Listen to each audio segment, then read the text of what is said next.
नमस्कार, माझं नाव जयराम राधाराम खपके. मी राहणार दवंगाव, तालुका रावरी या ठिकाणी एक शेतकरी आहे.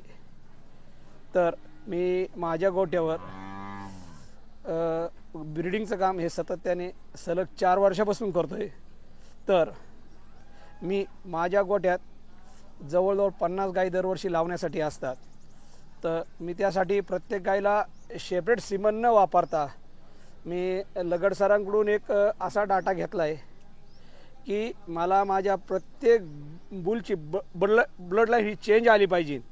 मी जो माझ्या गोठ्यामध्ये 2022ला बुल वापरला असला तो अजून त्याची ब्लड लाईन मला माझ्या गोठ्यात कधीच आढळली नाही पाहिजे. मला तुम्ही असे बुल सजेस्ट करत जा. त्याप्रमाणे त्यांनी मला 2021 साली ब्रूट हा बुल सजेस्ट केला. तर पूर्ण मी 1 वर्ष ब्रूट हा बुल मी माझ्या गोठ्यामध्ये वापरला. तर माझ्याकडं आता सध्या ब्रूटच्या 10 कालवडी दुधात आहे. त्या 10च्या 10 कालवडी 22+30पर्यंत दुधाला चाललेल्या आहेत. तरी नंतर 2022साठी त्यांनी मला आर्माडा हा बुल सजेस्ट केला होता की त्याची ब्लड लाईन ही ब्रूटपासून वेगळी आहे आणि येणाऱ्या कालवडी ह्या चांगल्या जन्मात येतील.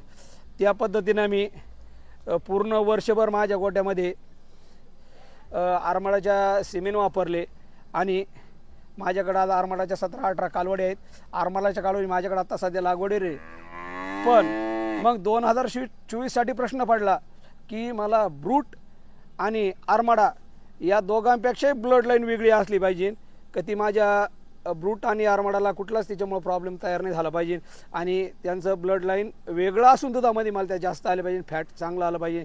त्यानुसार त्यांनी मला 2023साठी हॅमर बुल सजेस्ट केला आणि मी हॅमर बुल वापरतोय.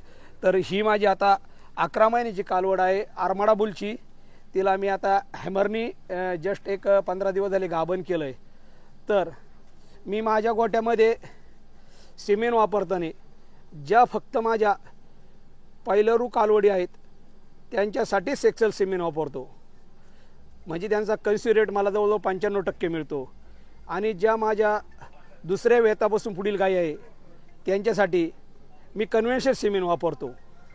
मी साधारणतः 2024मध्ये कन्व्हेन्शनल आणि सेक्सल मिळून 63 सिमेंट वापरले होते. 63 सिमेंटपैकी माझ्याकडं 43 गाई गाभण राहिल्या आणि 43 गायींची 2000 डिलिव्हरी झाली. तर त्यामुळे मला साधारणतः 12 गोरे जन्माला आले आणि 31 कालवडी जन्माला आल्या.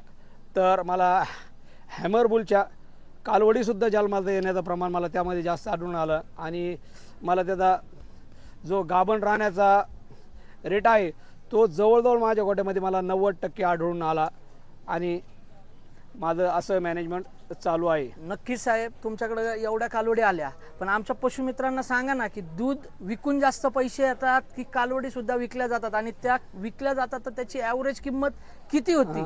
सर, माझं असं नियोजन आहे, मी 10 गाई मागं 2 कालवडी सांभाळतो. तर माझ्या गोठ्यात 30 गाई डिलिव्हरी झाली तर मी 6 कालवडी सांभाळतो. बाकीच्या कालवडी मी मार्केटला सेल करतो. माझ्याकडं पुढलं 6 महिन्याचं बुकिंग आहे. आज 1 दिवसाची कालवडीचं 20,000 रुपयाने. ॲव्हरेज तुमच्याकडे कालवड किती रुपयाला आतापर्यंत विकली गेलेली आहे? म्हणजे एक जास्तीत जास्त आणि कमीत कमी एक आकडा जर आमच्या तुम्ही शेतकरी मित्रांना सांगितलं तर बरोबर. माझ्या जो ब्रूटची कालवड होती तिला मी जे हॅमरचं सिमेंट भरलं होतं, माझी ती ब्रूटची कालवड आता 28+ पहिल्या वेताला चालू आहे.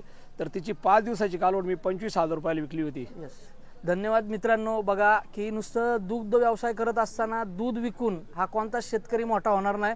आणि जर असं जनुकीय मूल्यांकन असणाऱ्या वळूंचा वापर जर आपण आपल्या गोठ्यात केला तर नक्कीच आज या माणसाची हिस्ट्री सांगतोय. यांची कमीत कमी 1,20 लाखाची इन्व्हेस्टमेंट फक्त गोठ्यावर आहे.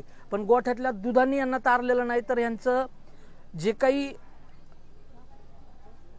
वरचं उत्पन्न म्हणू आपण ते यांना कालवडीतनं मिळतंय आणि वर्षाला त्यांच्याकडे 4 लाख रुपयाच्या कालवडी विक्री करून त्यांचं हे उत्पन्न त्यांच्या मुलांच्या शिक्षणासाठी पर्टिक्युलरली त्यांनी ते वापरलेलं आहे. तर मी सर्व पशुपालक आणि शेतकरी मित्रांना आवाहन करू इच्छितो की या पुढील 2026चं जे काही कळस कृषी प्रदर्शन होणार आहे त्यातही सगळ्यात जास्त सिंहाचा वाटा हे जयरामजी खपके साहेबांचा असेल आणि त्यासाठी मी त्यांना भावी वाटचालीसाठी शुभेच्छा देतो. थांबतो. रामकृष्ण हरी.